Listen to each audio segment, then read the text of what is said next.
স্বাগত বন্ধুরা দেখুন আজ আমি শাপলা ফুলের বড়া করব।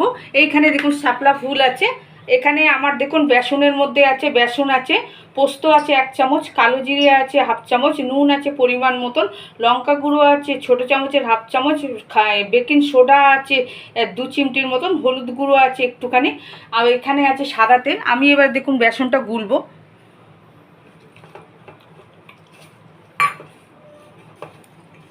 দেখুন ব্যাটারটা গোলা হয়ে গেছে আমার। আমি এবারে তেলটা আমার হয়েও এসছে, আমি একটু গ্যাসটা একটু সিমে করে দেবো যেহেতু পুড়ে যাওয়ার ব্যাপার থাকবে বলে।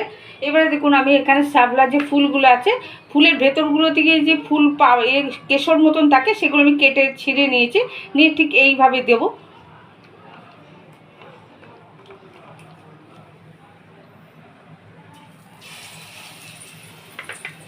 রেসিপিটা যদি ভালো লাগে বন্ধুরা বাড়িতে ট্রাই করবেন, অতি অবশ্যই লাইক দিয়ে কমেন্ট করবেন। আমার চ্যানেলের পাশে থাকার জন্য আপনাদেরকে অজস্র ধন্যবাদ।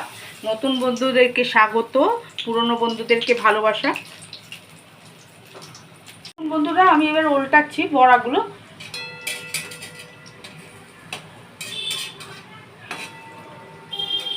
আমার শাপলা ফুলের বড়াগুলো হয়ে গেছে, আমি এবার তুলে দিচ্ছি, গ্যাস অন করে দিচ্ছি, অফ করে দিচ্ছি।